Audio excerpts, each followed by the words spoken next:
Hello and welcome back to the Key Arsenal podcast. It is episode 72 today. I'm your host Matthew Key and I'm delighted to have three lovely co-hosts with me this evening. We've got Dad, Madeline and Carl. How is everyone doing? Marvellous, thank you. Yeah, we've had a little break once again because of the beautiful international break, which I'm sure none of us enjoyed whatsoever, apart from 15 minutes against Germany, which was all right. And yeah, had a big game at the weekend. We normally like to record on a Monday or Tuesday, but people stuff on, that's fine, and we wanted to make sure everyone was here because it's going to be a very upbeat, jolly episode. I am predicting if Madeline ever stops eating with her curry and can get a few words out. I've still got half of this curry left. Oh. Apologies to anyone watching on YouTube that will see Madeline eating through the first half an hour of this. It's good curry, to be fair. I'm pleased.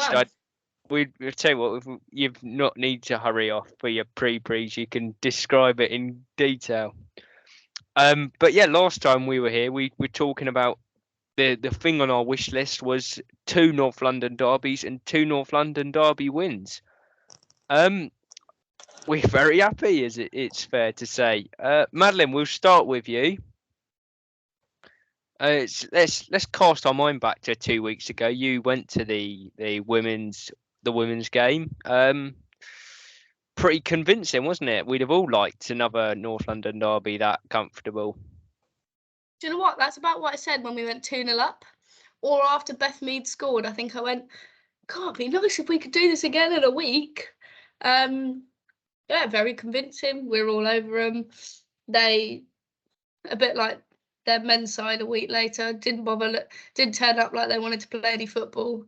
They wanted to kick a few people, break up play, and try and attempt to get something out of the game by not really doing a lot, which they failed on both occasions.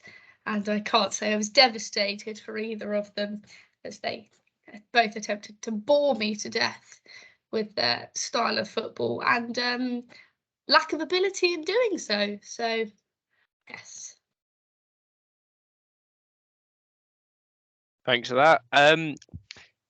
Dad, going up to Saturday, and I know you're probably worse at this than most people in terms of your nerves and what have you, but it's the sort of one game of the season you're desperate not to lose. Obviously, we always want to win when we're playing them home or away, but when you're at home, there's that sort of added pressure of the fact that whatever you do, you can't lose the game because it is such a sort of home-dominated fixture, and you feel like if you're gonna lose that, then you're potentially gonna lose twice against them, which is obviously as bad as it can get. So, and going into it, you're always nervous, even though obviously this season we haven't got as much reason to it, and we're still getting a bit used to going into games with confidence. But it is about as comfortable a North London derby you're gonna get, and it's never gonna be fully comfortable, but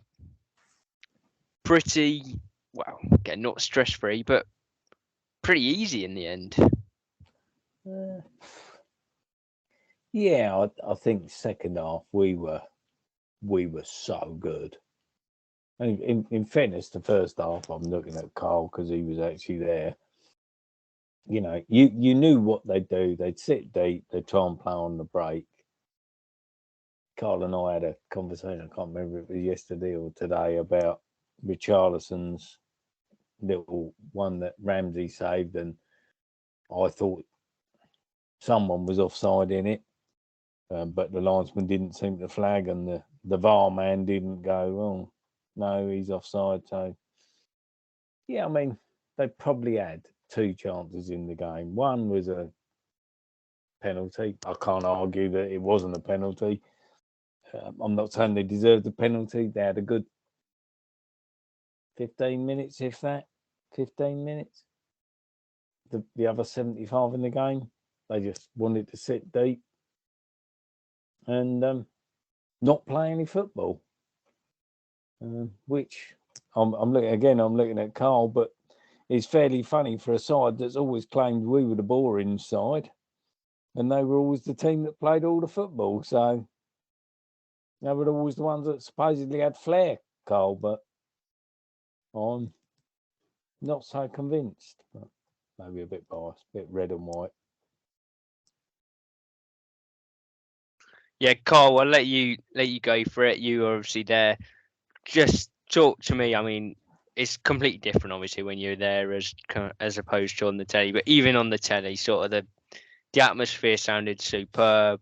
The rendition of the Angel at the start sounded brilliant, and it was just one of those where it just was never quiet. What was it like being a part of it? Well, it was very noisy. It was really noisy. It was a very good atmosphere. The Angel, as you say, they've got it right. The club's got it right. They play it at the right time, and they have this sort of abridged version that fits in perfectly now. So that's all good. The club is kind of working with the fans on everything, even to the point of playing the Xhaka song at the end as well, rather than just playing Saliba, because they don't need anything to do with the Saliba song, the fans. Yeah, it was a great atmosphere, fantastic atmosphere. I got to agree with Dad. They're very and this is I speak to a lot of Spurs fans. They're all of the same mind. They're not a great watch. They rely on their front three to bring something to the table, and if they're not on their game, then they struggle. And to be honest, Kane pretty much got taken out of the game by Saliba. Son is not playing that well, or certainly wasn't against us, and certainly hadn't been in the build-up bar 15 minutes of a game. There was one time he could have put Kane through actually, and he fluffed his lines. He put it about 30 yards past him, straight to Ramsdale, pretty much. So from that side, we weren't really scared. It was a soppy challenge by Gabriel, to be fair, but outside of that, yeah, we didn't really feel that pressure. It was offside, that one you're talking about with Richarlison. I think Kane touches it, and Richarlison standing another yard beyond it. That would have been called up if it had needed to be. But Ramsdale still made a decent save from it. But the atmosphere, I'll go back to the question about the atmosphere throughout the game. Loved the atmosphere, very strong singing, and just enjoyable place to be, as it has been all this season and pretty much all the last season as well. It's just a nicer place to be now. Everyone wants to be there. Tickets are sold out for every game, no matter if it's Tottenham or if it's Hodo. I don't know their name. Bodo something. The tickets are sold out, which is great. And yeah, it's lovely to be there. Lovely to be there. It's a bit like, it's got a feeling of Highbury. I always go back to this, and I always go back to these sort of times. Highbury 85 sort of time, 86, when George Graham was there, and everyone started getting behind them, except for this team. Although that team then in 86, 87 was quite exciting because it was all youngsters and they were all forward-thinking players, bar Tony Adams, Mike Young types. But this is a very forward-thinking team, and this is a level on from what we was getting last season. I know it's early doors. I know there's only a quarter of the season gone, but we are a level on already, and it's and every player is playing his part. Yeah, 100% agree. Just we've said it a couple of times, but it's such a different feel. I mean, yesterday I got a ticket on the exchange for Bodo Glint because we couldn't get one because we were on holiday at the time, but just felt if there's one available, I got to go. Got free for the Brighton League Cup game. There were seats going there already. I was doing it as soon as they went on sale. It's just brilliant. And I said some tweets. Oh, it was a great atmosphere, Arsenal, but we'll just wait till they play some of the rubbish teams, and it's been happening all season. Fulham was sold out. Villa on a Wednesday night was sold out. The PSV game that got cancelled, that was sold out as well. So it's just there's not been a spare seat in the entire ground so far this season, and long may it continue.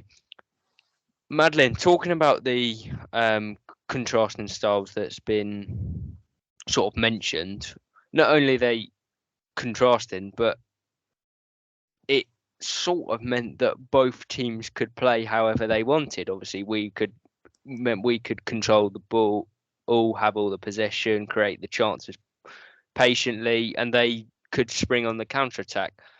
So how did we remain such a threat for the whole game? And they have glimpses, but nothing more than that, really.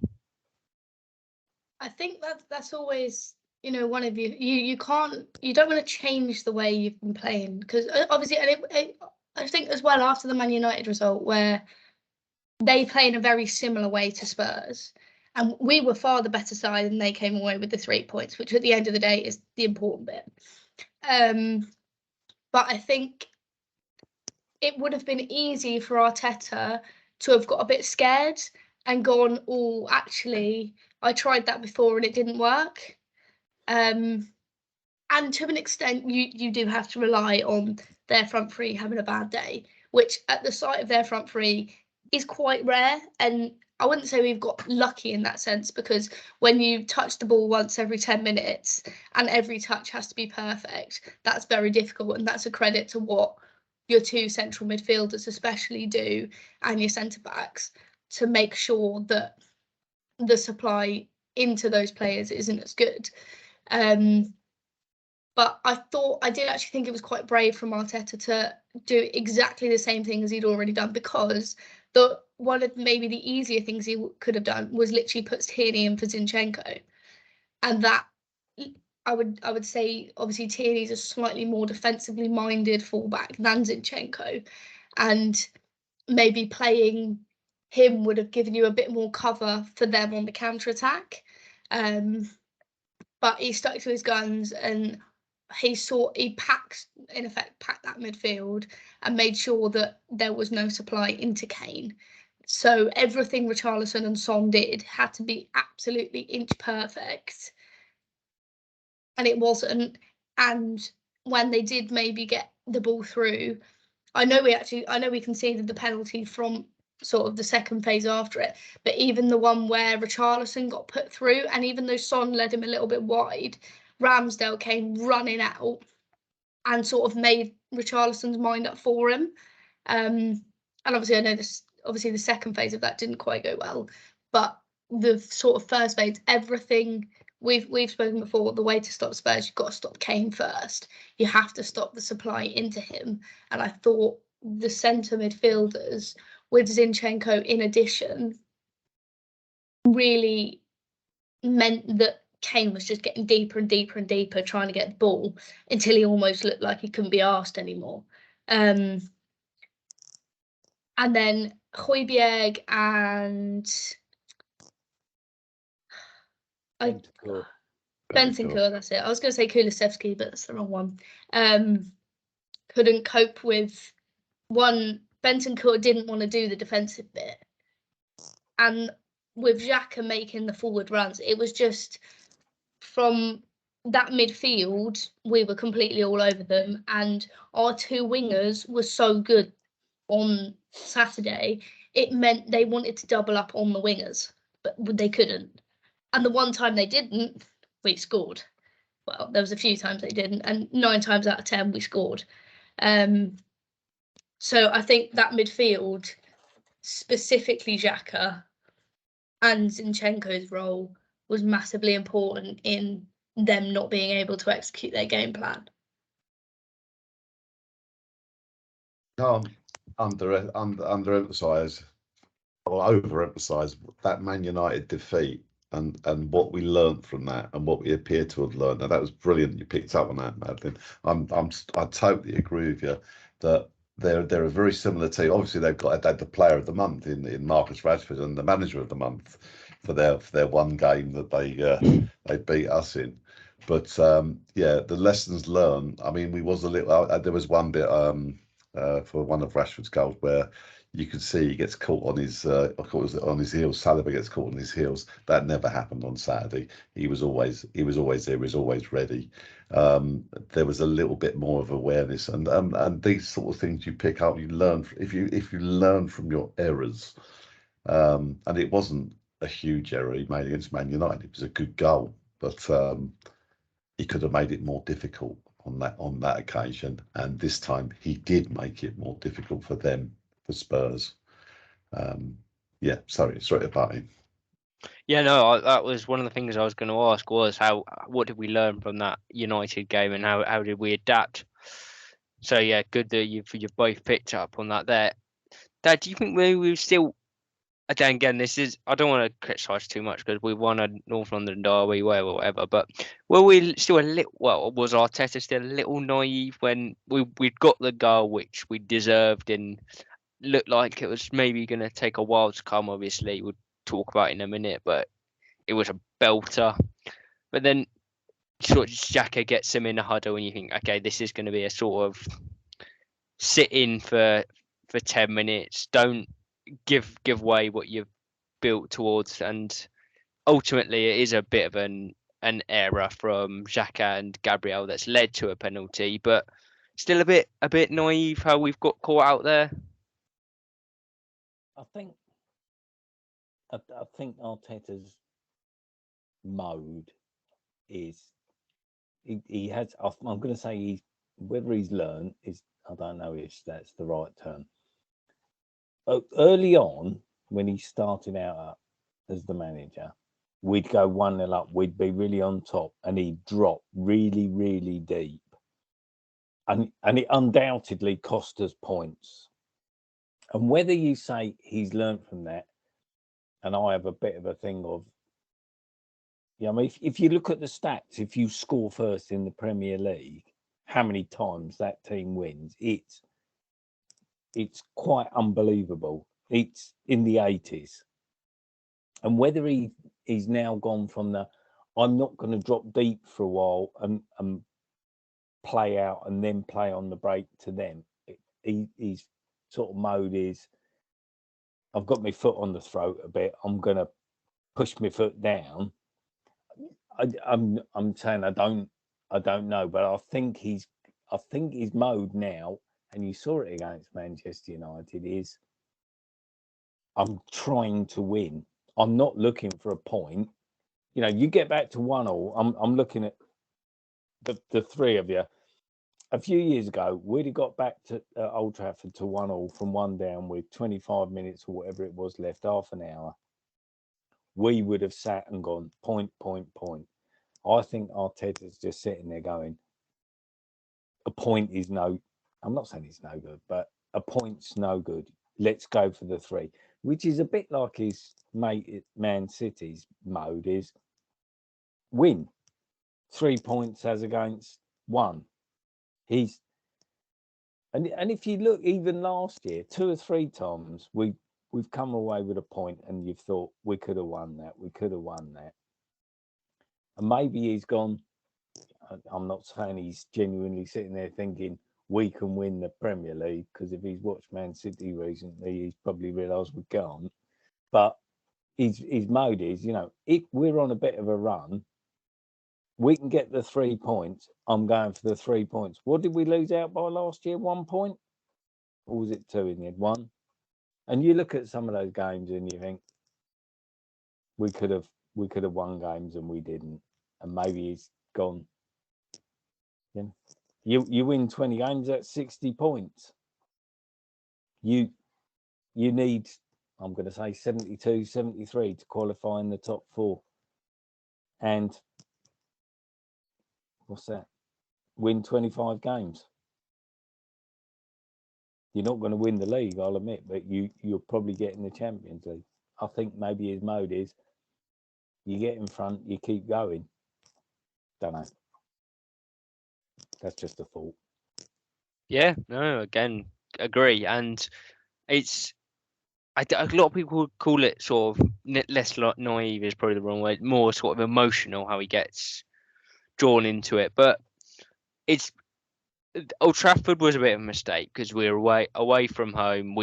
again, we played really well, been unlucky, somehow managed to get back into the game, then it could have been sensible. And we'd have sat in and gone, we could have gone for the win, but we're happy with the point. And as it was, we went for the win, lost. Another day it could have been different. But when you're at home against Tottenham, there's never going to be that sort of that attitude. I mean, when we've gone 3-1 up, and they're down to 10 men.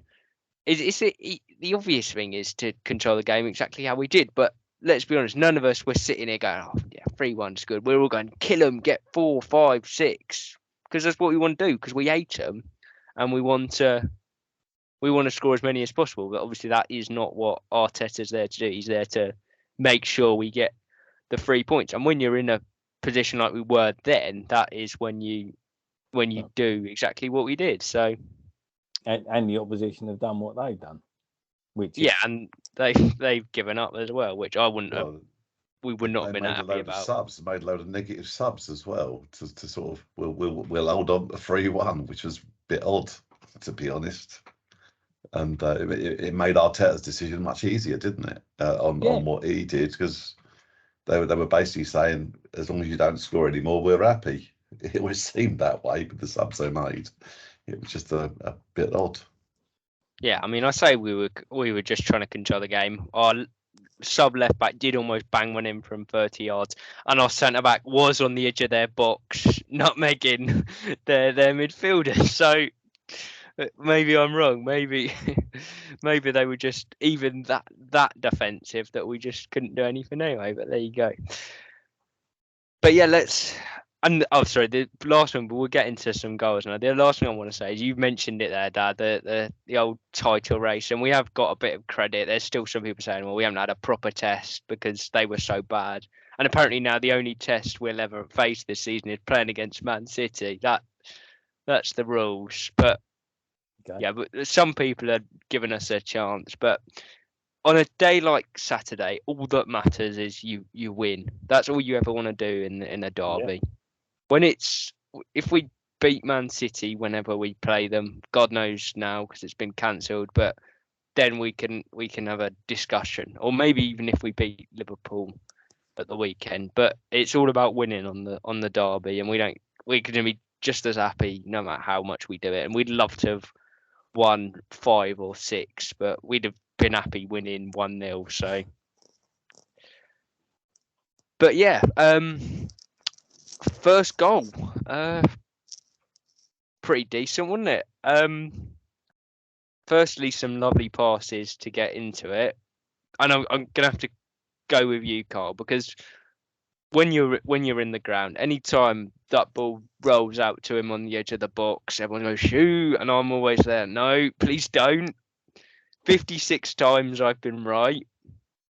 57th time, he's proved me wrong. What was that like when that went in? To me, it was a shock, to be honest. I never expected it in the back of the net. It was like, we've seen this before. Don't even think about it. There's a pass on to Xhaka. Pass it back to Ben White too. Anything. And he shot. But as soon as he hit it, you thought, oh, that's close. You just knew. I mean, I was the wrong angle. I'm over the other side on the west side, so I ain't got the perfect angle. But you knew it was close because you just knew it's in your genes, isn't it? You can see Loris moving to it and flailing. But yeah, it was fantastic, wasn't it?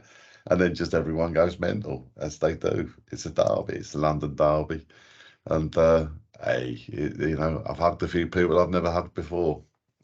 It was good fun. It's just that's great, isn't it? You go one up like that, and a goal like that, just brilliant. And the movement, I mean, it's come literally, I don't know how many passes there were. There was a significant amount as it's come over from the left-hand side to the right-hand side.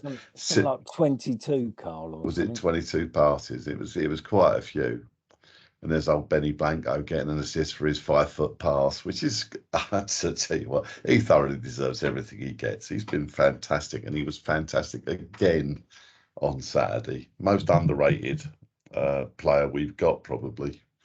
at the moment because people still like to disrespect him. And the guy's mustard. He's keeping out a quality player at the moment. In fact, both the fullbacks are keeping out quality players at the moment. But yeah, for Partey, that was a great moment. Yeah, Really I mean, good moment. on Ben White really quickly, you say he's our most underrated player. I think he's one of the most underrated players in the league at the minute. He still didn't get in Garth Crooks' team of the week. He put 2 players in. To be fair to Shearer, he put 4 of ours in.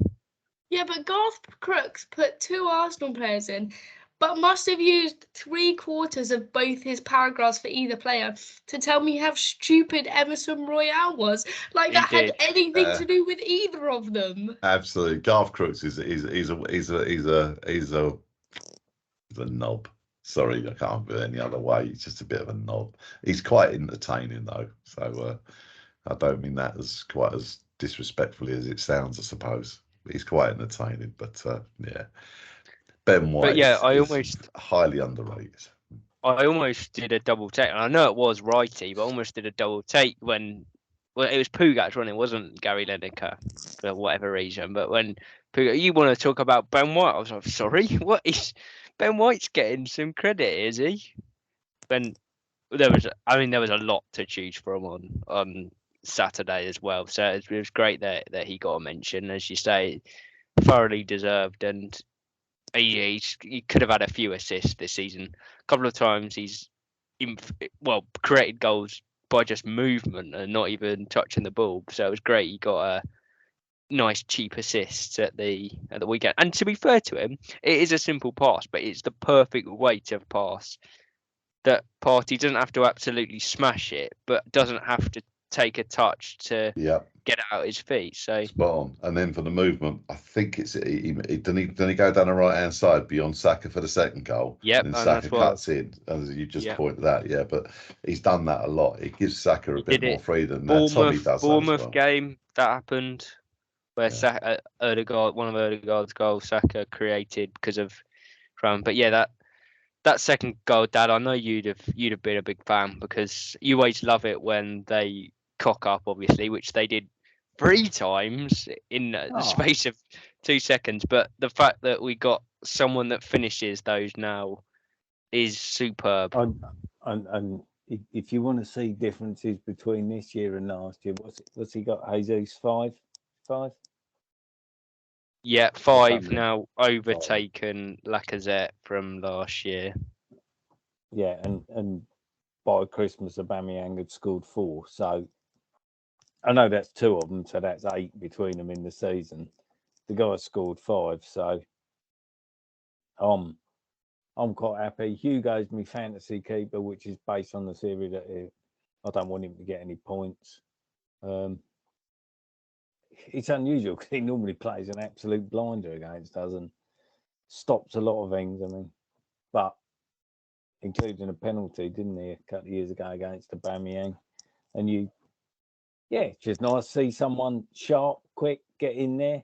You know, you might go, well, not a great goal in the end. You know, good shot from Bukayo Saka, cut in nice, bit of swaz on it, curled it round. And I don't know what Hugo was doing.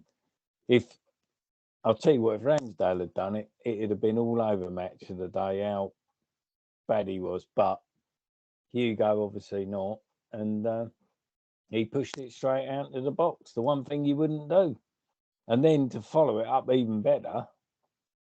Was fantastic. So yeah, quite happy with that. Go on, you talk about the third one, Carl.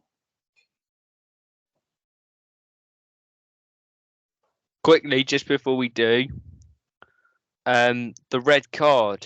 Now, depending on who you spoke to, if you spoke to someone that didn't watch the game, they said it made a big difference and killed the game off.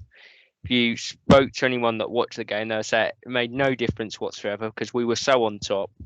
And Emerson Royale was so bad, it's like having 10 players anyway. In fact, it might be a disadvantage because you've actually got the option to pass to him when he's on the pitch, whereas obviously when he's been sent off, you don't even need to worry about that. So get that out of the way very quickly. why they're not playing Spence, I'm not quite sure. The other one is Basuma as well. Apparently, Conte wanted to buy him and send him out on loan, and apparently he refused. Allegedly. Interesting. That's what I've heard through the grapevine. Thank you, Marvin Gaye. Oh, you're so welcome. But why he isn't playing and why Basuma's the other one that baffles me. They've got no legs in that midfield whatsoever. I can't believe he don't play. But they're very static in midfield, aren't they? Them two. I mean, they're not. Don't get me wrong. I'm not having a go at either player. They're both good players. Yeah, but they've just got no legs. They're the same.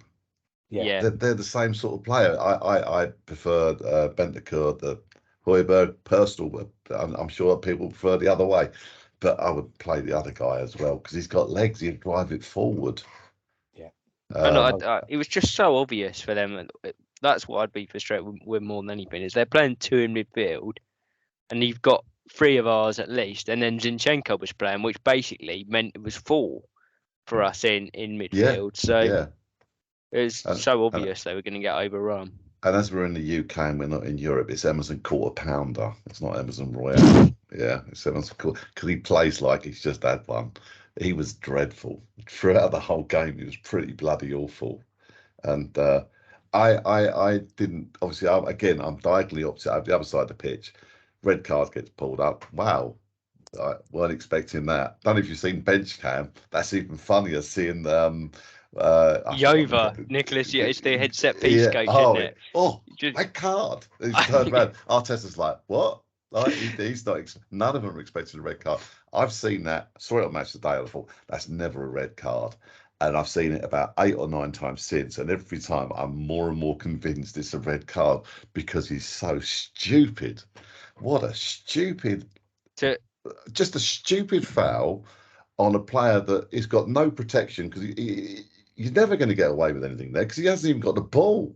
The ball's about a yard and a half away. He's just done it for no other reason than thinks, I'll have a cheap foul. Just dreadful.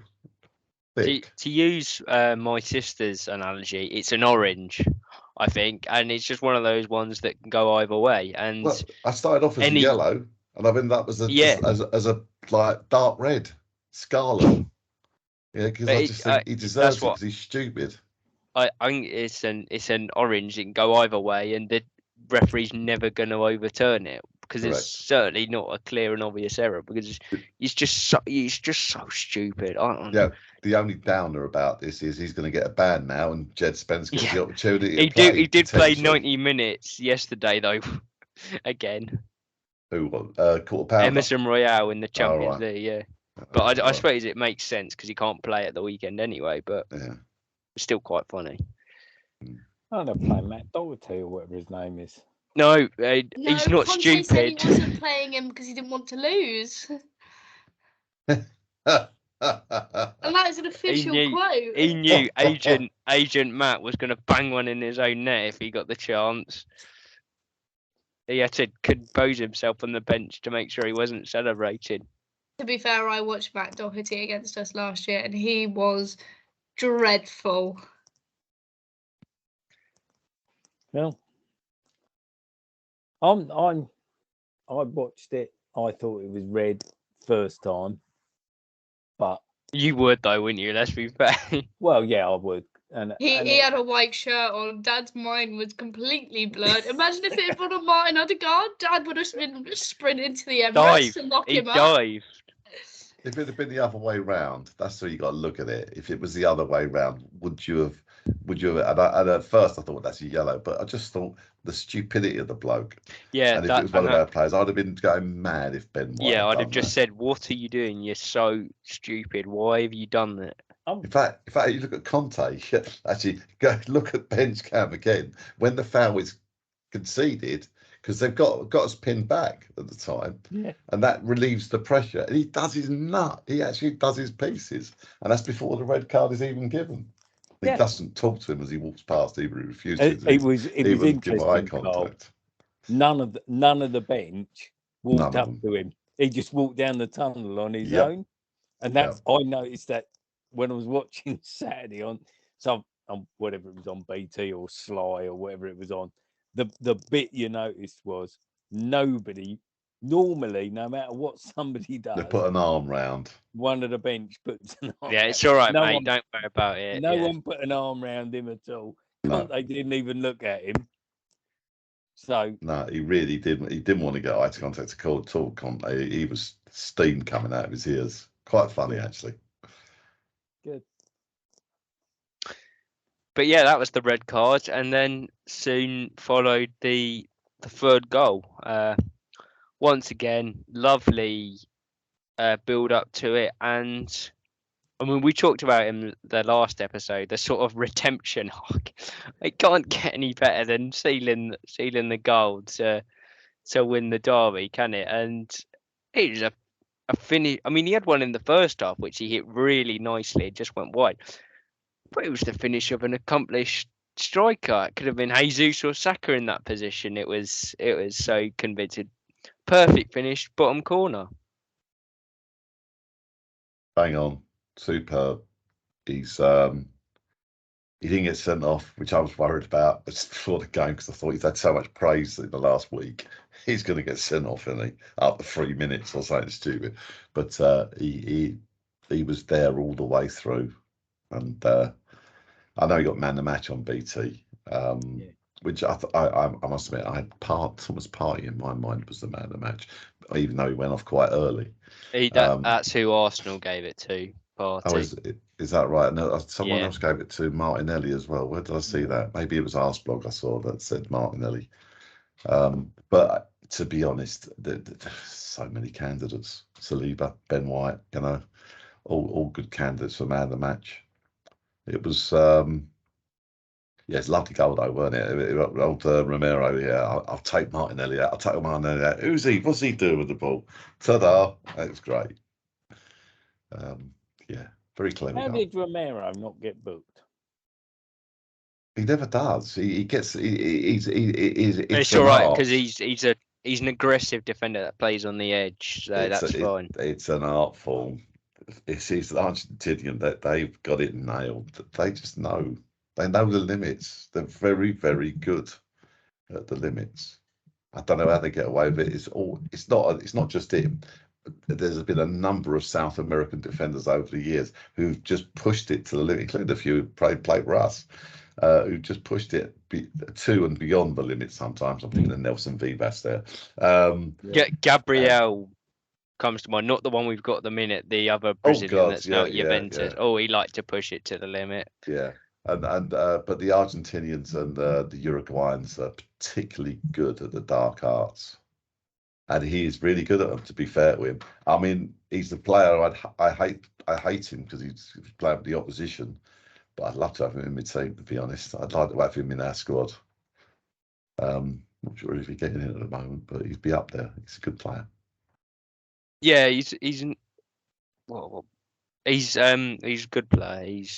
He didn't have his best game Saturday, but generally he's a pretty good centre back. Probably looks worse from having Emerson on his side and trying to look out for where he's gone most of it. But there you go. And Longley as well. He's terrible. I've never seen that bloke. How he's played for Barcelona and Tottenham, I've got no idea. I don't really know him, to be honest, but yeah, he didn't. I've just seen him for Champions League games in Barcelona. Any goal they ever conceded always seemed to be his fault somehow. Yeah. So it looks like good signing because he's from Barcelona and he's French and he's quite young, but he's no good. He's another Varane, is he? All hype. But yeah, talking of good centre backs, you mentioned him there, Carl. Saliba. I mean, we've talked about him a lot, and we've said, I can't believe how well he's settled. But he's not just settled. He's an absolute superstar. He's who called him a Rolls Royce of a defender? He's bang on. He is so good, and I think not only is he that, he's also the leader of the defence already, which is it's scary. I think how good he is. It's how long have we asked for a centre back that good. I don't think we've ever had one like this. I'm I trying was, to think I was of literally just of going to ask the any- two I of think you. I think you're forgetting an early Martin Keown. Maybe not. I was, I I mean, was, I look at that's Rio what I was going to Ferdinand, I suppose, ask the as a two of you. British, an Yeah. English player. Rio Ferdinand's the nearest you got to it. In terms of Arsenal, Adams, Sol Campbell. No, The only this is a ball player. What about he's got early Colo Torre was very good, wasn't he? But again, not at leadership, did he? Didn't quite have the that. one who always, to me, was David O'Leary. Yeah, maybe, yeah. It's a bit more. And what you got to remember was what was going on at the time of the pitches, Carl. Mhm. It wasn't always easy to run out with the ball at Highbury or, well, most places, was it? I mean, you remember there was big patches of sand on the pitch and big patches of brown mud. And he's the only one I could ever remember at Arsenal that ever, from the day one, I mean, I'm going to say he didn't look as elegant as Saliba. He never looked elegant like that, Carl, did he? I mean, he was quite good on the ball. Mhm. I mean, the only other British one I can think of was Alan Hansen. Actually, that's a nice comparison. Actually, I'd forgotten about Alan Hansen. That's a bit of a shame that I've forgotten about him. But yeah, Rio Ferdinand was the one that came to mind to me straight away. Even he runs a little bit like Rio Ferdinand as well. Yeah. But Alan Hansen is a good comparison. He was way ahead of his time. He was. Yeah, I can't think of any others because the centre halves historically were just nasty, aggressive players. You go around Europe, there's a few. Laurent Blanc was a wonderful player to watch. Yeah. Um, Who was the other one? Chelsea had the French bloke, ball bloke. Oh, Frank Leboeuf, yeah. Although he Leboeuf. wasn't as good a defender as I No. would say as Saliba, but yeah, he was good on the ball and generally a decent player. The Newcastle, was it Philippe Albert. Philippe Albert, yeah. was a I mean, he level- was elegant, but again, level below, I'd say, without being too offensive because he was still a quality player. But I'm at the top table. Laurent Blanc, maybe there'll be some other players from before that time abroad. Marcel Desailly. Again, slightly different type of He was player, I'd different. say. Yeah. But Alan Hansen's the Alan one. Hansen and Rio Ferdinand are the nearest I can think of in my time. Rio Ferdinand at West Ham, where he basically really, I mean, he shone there. I know he was good at Leeds and Man United, but at West Ham, he absolutely shone. Yeah, from the moment he got in the side, wasn't it, as well, Carl? Yeah, indeed. I think he'd gone to Leeds by the time he was this age. He'd already he'd already moved on. Which is quite interesting that you think of Ferdinand, because you remember Ferdinand getting in the West Ham side, and the minute he got in there, he was 17, 18, and you thought, oh, this kid can play, and he'd come out with the ball, and there wasn't another English centre half at the time who was anywhere. His frailties were defensively, which sounds a bit stupid for a centre half, but he had a slight frailty there, and he needed someone big and strong around him. At that age, he did. When he was older, obviously he changed a bit. But this guy at 21 he's the package, and hopefully he'll continue to get better. I'm not sure how you get better. The only thing I look at it, Carl, and I'm being honest, is he'll sit there at Arsenal. Hopefully he'll sign an extension on his contract. In the end, a PSG, a potentially a Real Madrid, or sure, Barcelona will find the money down the back of the sofa somewhere. God. Well, we're poor. Yeah, they'll give it all that. We know he's not going to last. We're not going to have him forever. It'll be off to PSG, Man City, or Real Madrid at some point, because that's just the way it is. But what you've got to do is go. We've paid 20 odd million for him, and hopefully we'll get 100 and something for him. Well, if you look at what's your name fella went to Leicester for. Fofana went for 90. Yeah, whatever it was, 75 I thought it was, but it was just a ridiculous amount of money. He's a good player, don't get me wrong, but it was a ridiculous amount of money. Yeah, it's turned out, well, as long as he can get and sign that contract, which sounds like he's going to, it sounds very positive. But I'd like that signed sooner rather than, I'd like to sign before the World Cup. I'd like all the ones with Martinelli as well. I'd like them all signed before the World Cup so that we can just get that done and dusted, forget about it, and look forward to their return, those that are going anyway.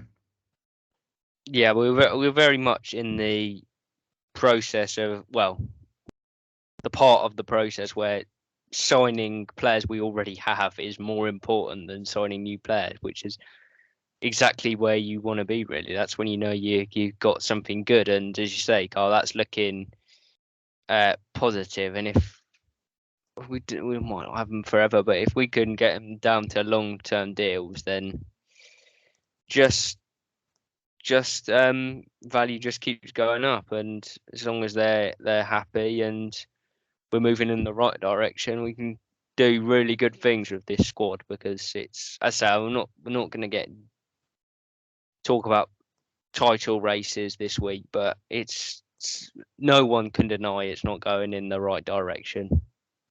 And I think the other thing is when you've got a lot of young players together, and okay, at the moment we're having an element of success. We're winning games.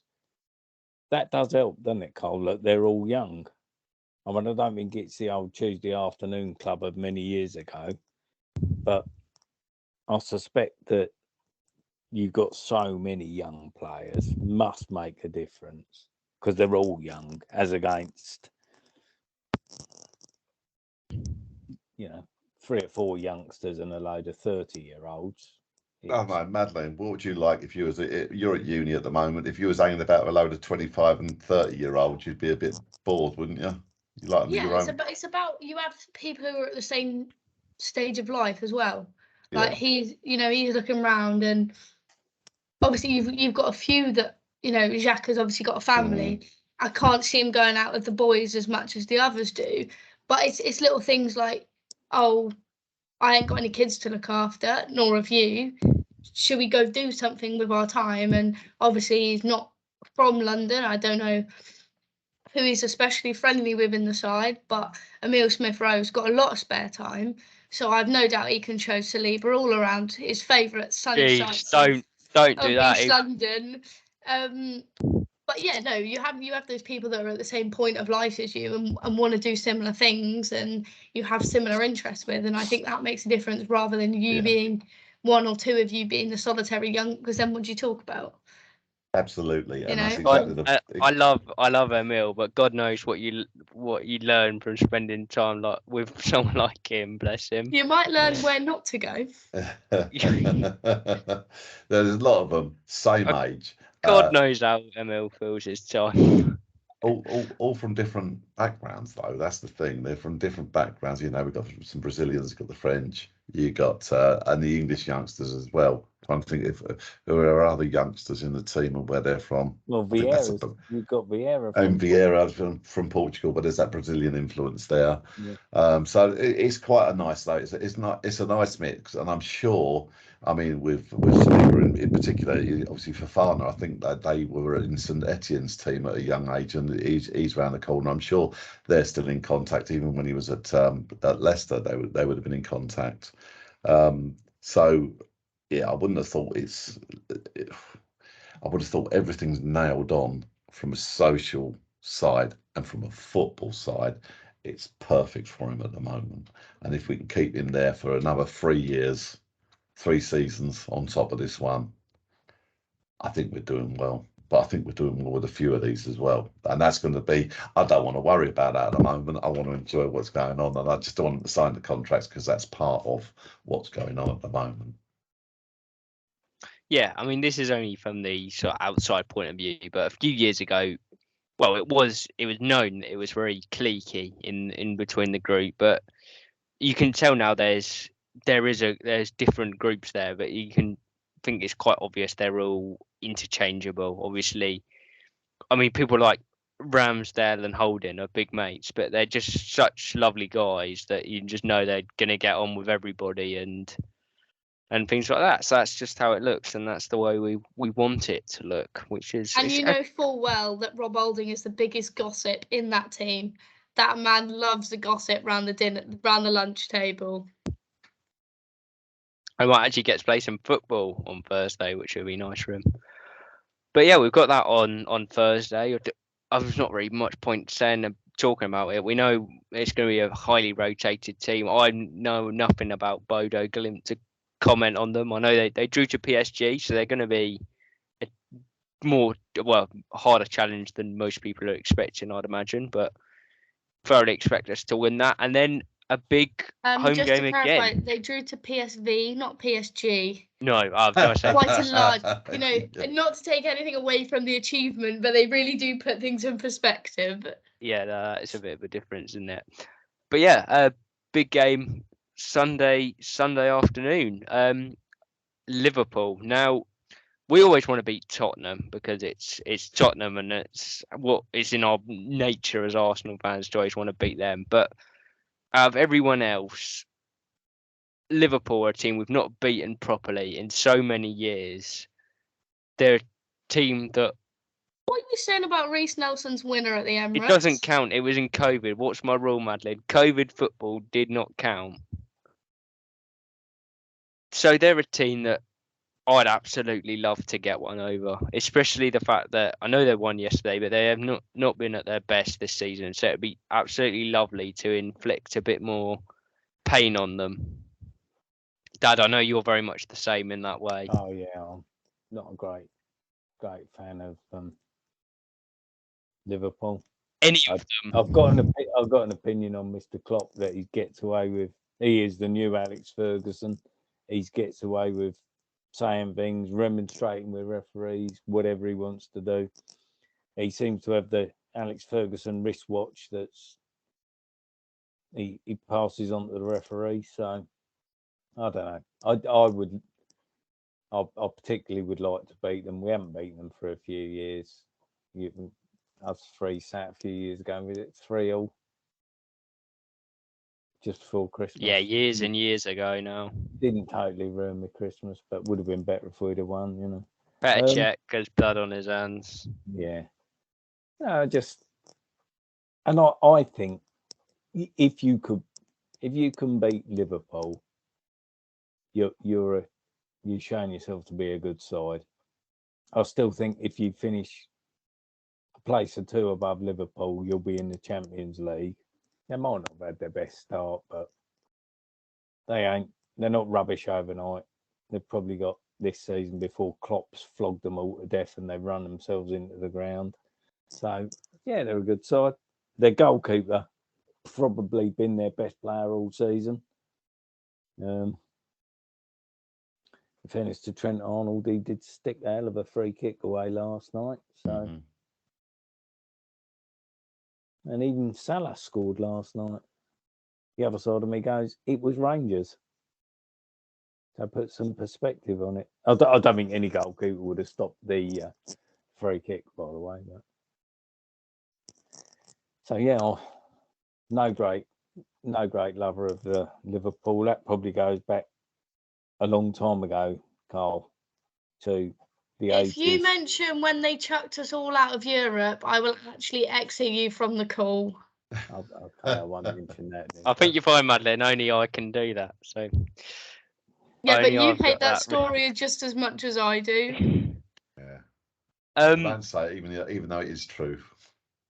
So what we were saying earlier of the contrasting styles between us and Spurs is it's going to be very, very similar at the weekend. Liverpool sort of also the 4-2-3-1, 4-3-3, depending on how you look at it and if you're in possession or out of possession. Is it up to us again, Cole, to take the initiative and try and play on the front foot? Yes. Is that what you think? That's not what we're going to do, because we know we're going to try and do that anyway. But is that what you think the best way of going about it is? It is, yeah. I think it's with this team we've got, it's our way of playing. it's the way we are. It's the, if you like, the DNA of the team. So yeah, they'll go for it. I think we're playing an exceptional team who haven't had the greatest of starts. It'll be a tough match. And we'll see how it goes, but it'll be a tough match. It could be it's one of them games you think, oh, this really could be a good game.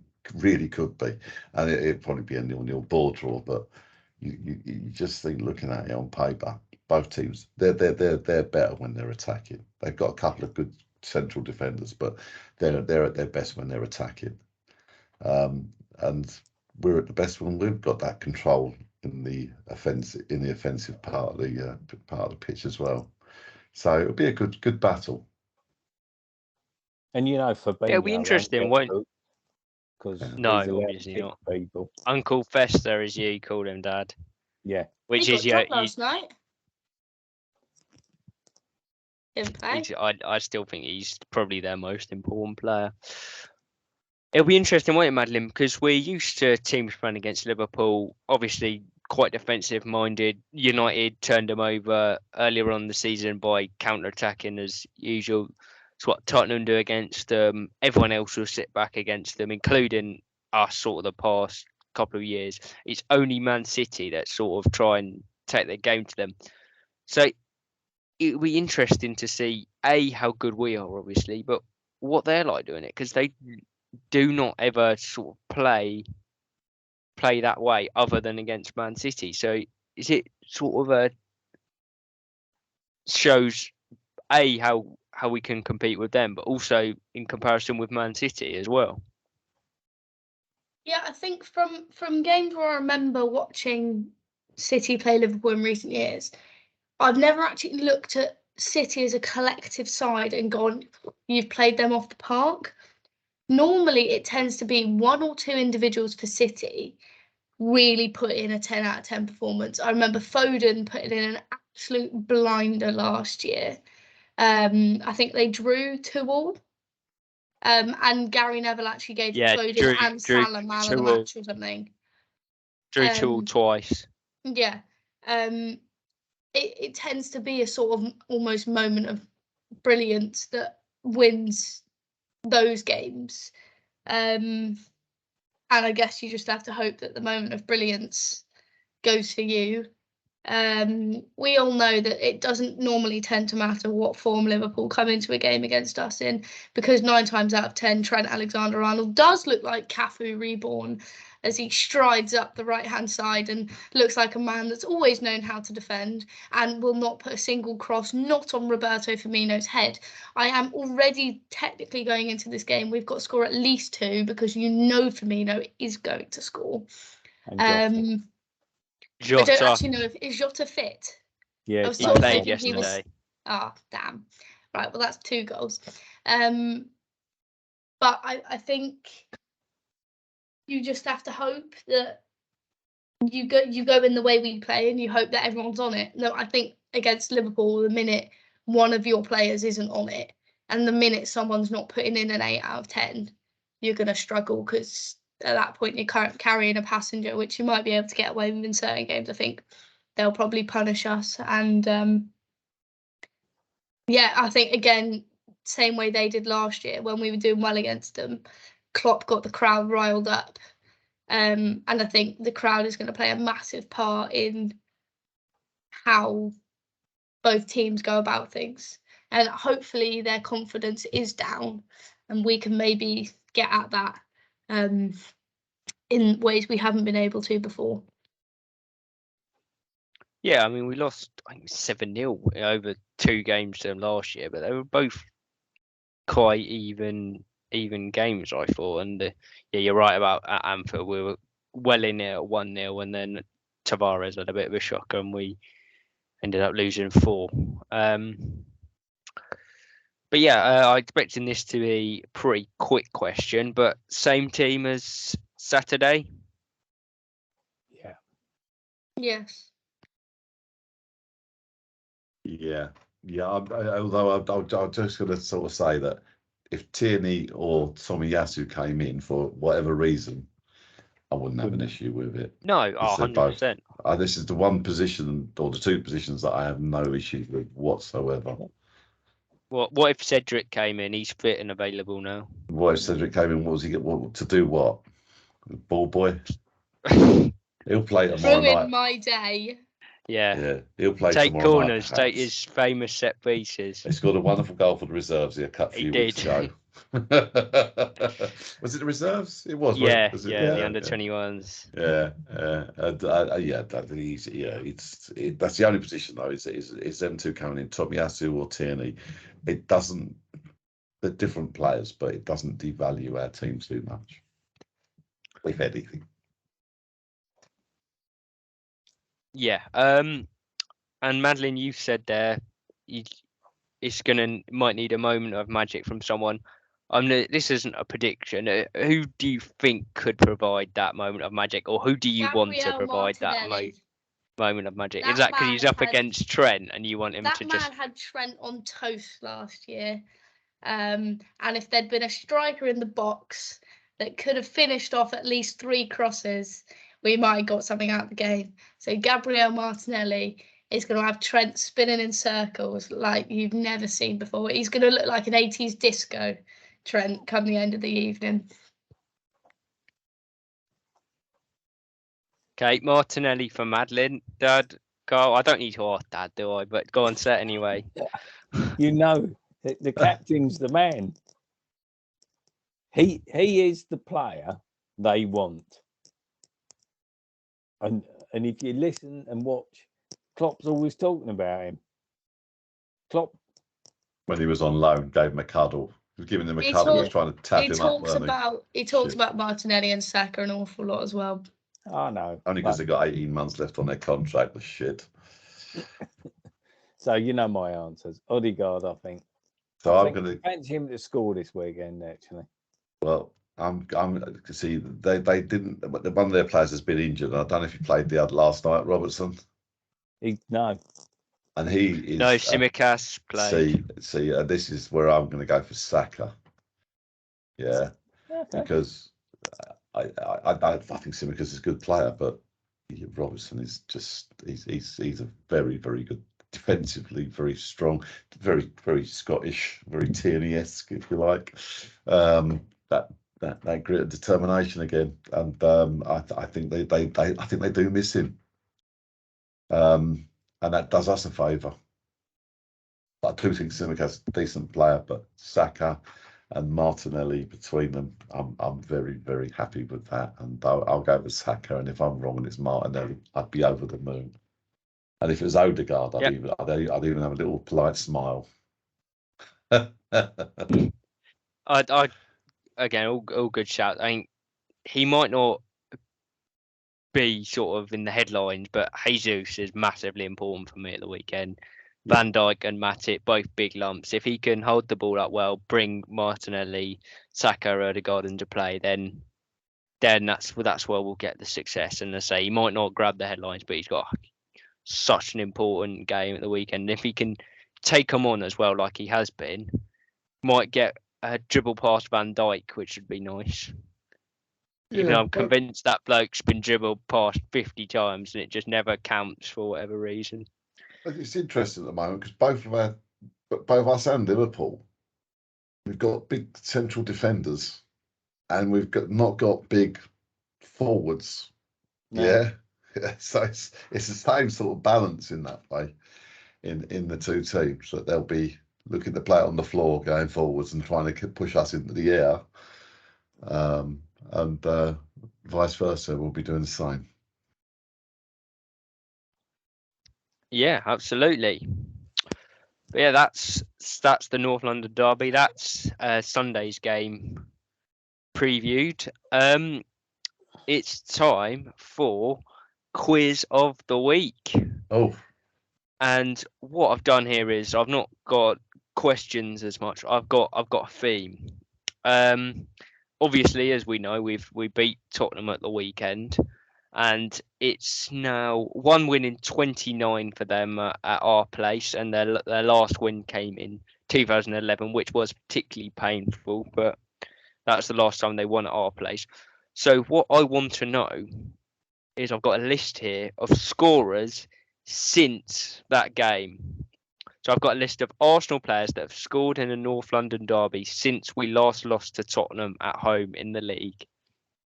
So what I want to start with is I want a guess from everyone. How many names are on that list? And this Home includes games. cup games. Yeah. No, North London derbies, including cup games, since 2011. Who's gonna kick me off? Dad likes to go first sometimes. Is he gonna go first here?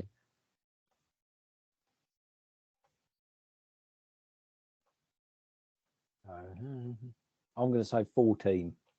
14, says Dad. Carl's got a smile on his face. Is that a smile? I was going to go for 16. And, 16. so it's very close. Going for that? Yeah. All right, Madeline. I can think of 15, so I'm going for 15. You can think of 15. Wow, you might do well at this next bit, Madeline. I could have made some of them up, admittedly. Oh, I've missed one. Yeah, good. No, you've said Carl's got know. 16, so you're going to have to stick with 15. Could be And up Carl to is that. the closest. But to tell you the truth, he's not that close. Is it going to be Really? 25 or something like that then? 24 goal scorers Wow. since. Right. And Madeline, I'm going to start with you. We'll want one each from each person. So Carl, you've got a point there. Thank you. And it can include cup games. It includes cup games and games at White Hart Lane. I'm going to put my first one out there as Matthew Flamini. Yep. 2 goals in a League Cup game. I'll go Aaron Ramsey. Aaron Ramsey, that is on there. That's a point to Carl. Lacazette. Yep. Alexis Sanchez. Yeah, Alexis Sanchez is on there. That's another point for Madeline. Carl, back to you. I hope it's, I do remember. It was after that, wasn't it? Robin van Persie. Robin van Persie is on there. Yep. A few, notably the couple in the 5-2 game. Yep, that's what I was thinking. Aubameyang. Aubameyang, that is correct. Smith So Rowe. Smith Rowe, yep. Carl, back with you. I'll take the easy option and go for Jesus. Jesus, he's got one, yep, correct. Likewise, you've got Thomas Partey. Thomas Partey has got one, correct. Well, I'll continue on theme then and go for Granit Xhaka, shall I? Granit Xhaka has got one. Oh God, this is where I'm going. I'm struggling, and I shouldn't be struggling because there's loads. I'm going back in time. Oh, was that? God, when did he leave? Hold on a sec. I'm having a mare now because I'm thinking, when did he leave? Oh God. Oh, I'm going to go Cesc Fabregas. Fabregas is not on the list. Oh, balls. Thomas Rosicky. Thomas Rosicky is on the list. Happy birthday, Thomas. It was his birthday yesterday, I believe. So Carl's little error there has meant it's now all tied up with his point for getting closest. I should only get an 8th of a point. Lucas Podolski. Lucas Podolski is on the list. Oh, you're going to ask me again. You're asking me again. That's yeah, not back fair. to you, Carl. Oh God! Did we say? Oh yeah, you said Granit Xhaka, didn't you? Oh God! Yep. Come on, Carl. Come on, Carl. Come on. No, it's come on, Eileen, mate. Oh, Theo Walcott. Theo Walcott, yes. Oh, thank you, Theo. Have we had Dad. Saka? We have not had Saka, no. Oh, Jesus, no. He was my Theo Walcott. That was me banker. 5 each. Bakary Sagna. Bakary Sagna, great shout. Wow. Also in that 5-2 game. Yeah. Who else scored in that? Oh, now what's that before? I'm going to go for it, and I'm going to regret this. And Nicholas Bentner. Nicholas Bentner is before, yeah. Oh crap! I remember that he walked on and scored. It's probably the same game as 1.8 Fabregas seconds. scored. We're back with Dad. It looks like he's going to die. It looks like he's looking at the angels. Oxlade-Chamberlain. Oxlade-Chamberlain is a brilliant shout. Cole, come back. That's 6 for Dad. So Carl 1 behind now, as we've got 8 names left. Per Mertesacker. Per Mertesacker, straight in from Madeline, straight in with another correct answer to put herself back in the lead. Oh, Olivier Giroud. Olivier Giroud. Whoa, thank back you. in it. Merci. Koscielny. Buckets.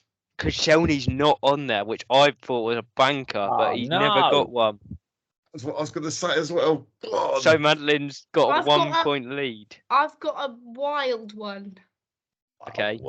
Scrodra and Mustafi. I knew as soon as you said wild one, that was going to be it. And yes, Mustafi, goal and a 2-0 win at home. Alex Lacazette flick on at the front post. Have we said No, Alex Lacazette? it was straight. Yes, I have. Thank you. Yeah. Get No, your it was head back in your straight hands. from a free kick. Lacazette set up the Sanchez goal to make it 2-0.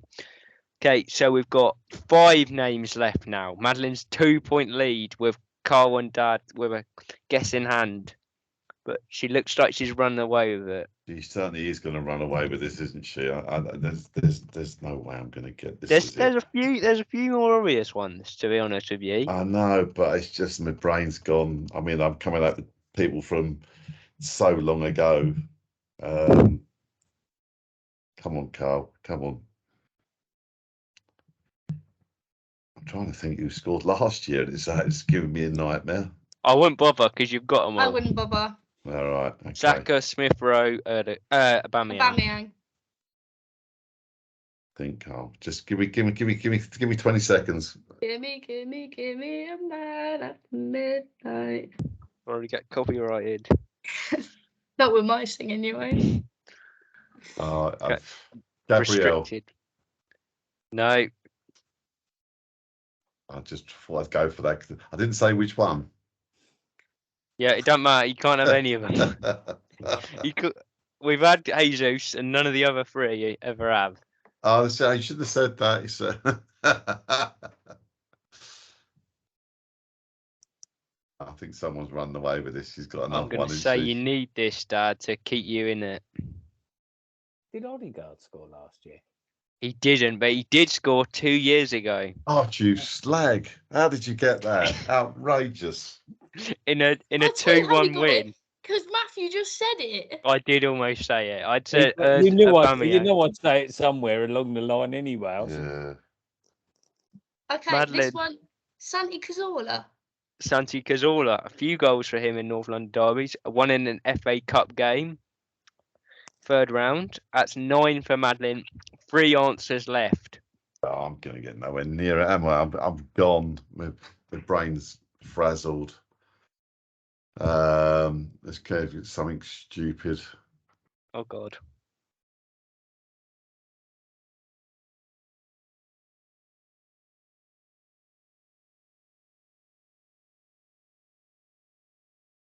Jesus, this is so difficult. I cannot think for Samir Nasri. No, Nasri has scored in one, but again, earlier than that. Why did we should have gone a few years earlier? I would have got loads then. I think he scored in the game we lost in. I think it was him and Chamak that scored in that game. Okay, Dad, you've got 3 answers left. You're 2 behind Madeline.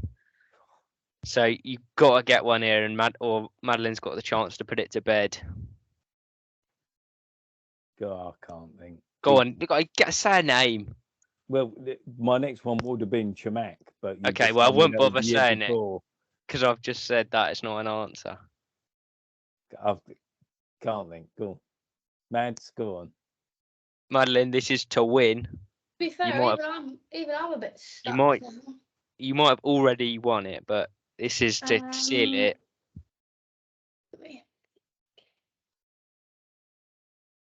Kieran Gibbs in a 1-1 draw. In a 1-1 draw at the Emirates, and he smashed it in. Yeah. Oh, wow. That's That was fantastic. the difficult one. That was the difficult one. Right. That was the one I didn't think anyone would get. I kept thinking I had Clichy, but I don't think he had. No, Clichy only scored 1 goal for us in the league at least. So Madeleine's 1. There's 2 answers to get. Go on, just tell us. I put me out of my misery. I Madeleine, cannot get these. any more? I also kept wanting to say Francis Coquelin, but he just got sent off. He didn't. He never scored a goal for us. No. Jack Wilshere, no, he didn't score in No. Derby, did he? No, I don't think so. No. No, I can't think of any Am more. I revealing? Yeah. Well, one you should have got, Lucas Torreira, Of course. in the 4-2 game 4-2. from a few years ago, and the other one, Mesut Ozil. I kept thinking him, but I couldn't think of a day he'd scored. No, neither can I, but apparently he got one. I do vaguely remember seeing it, but I can't. But yeah, that was in a 1-1 draw. So Madeleine, you are the winner of the North London Derby themed quiz of the week with some brilliant answers there. Gibbs especially was good. Flamini was a bit of an iconic one, but still a good answer. Dad, Chamberlain from you was very good as well. So. And I was just rubbish. Yeah, Carl, you had the advantage, but you didn't make it pay.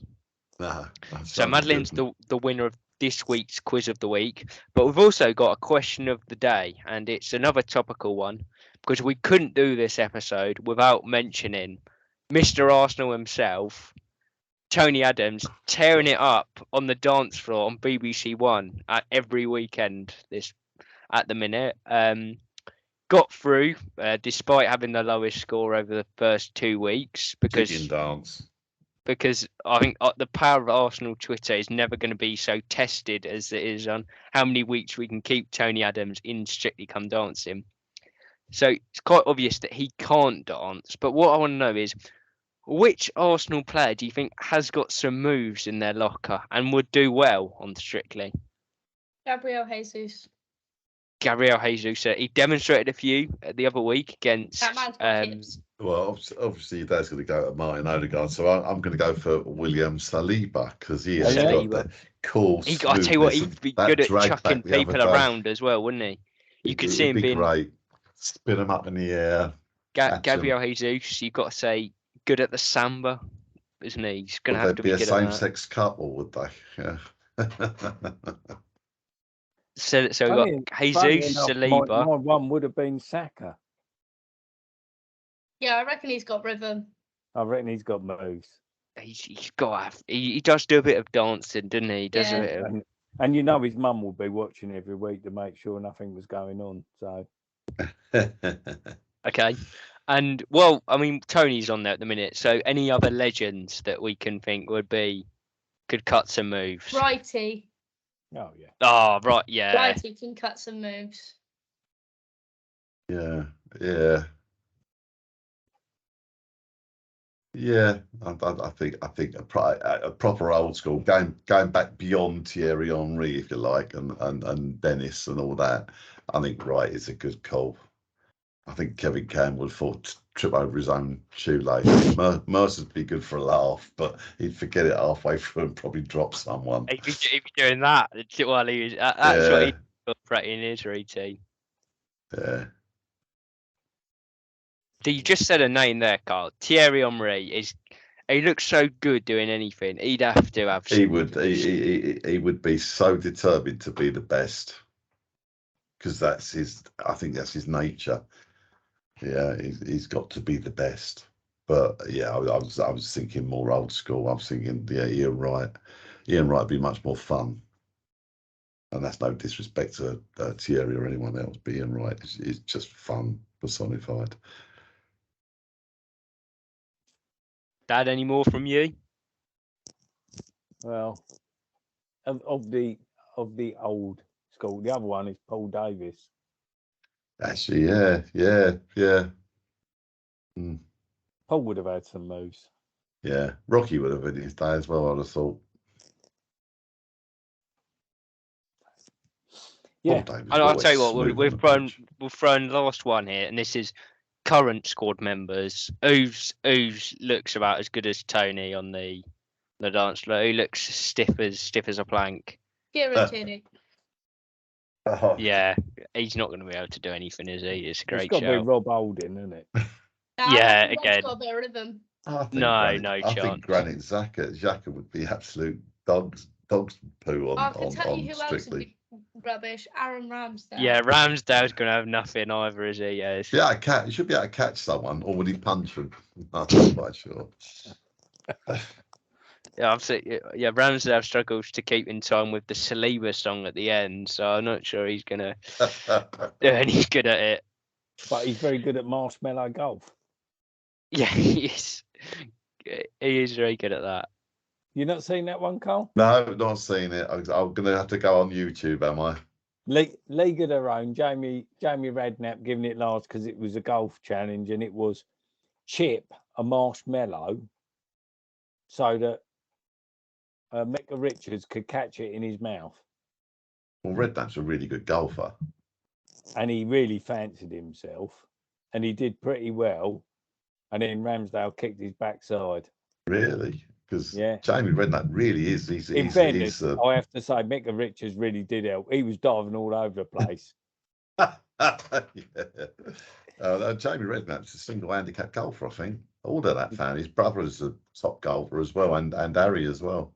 Play at used to play at Isle of Purbeck down in Swanage. Oh, Jamie's a 4 or something, isn't he? Or Yeah, 2. single figure handicap. Yeah. Hard life, isn't it? Yeah.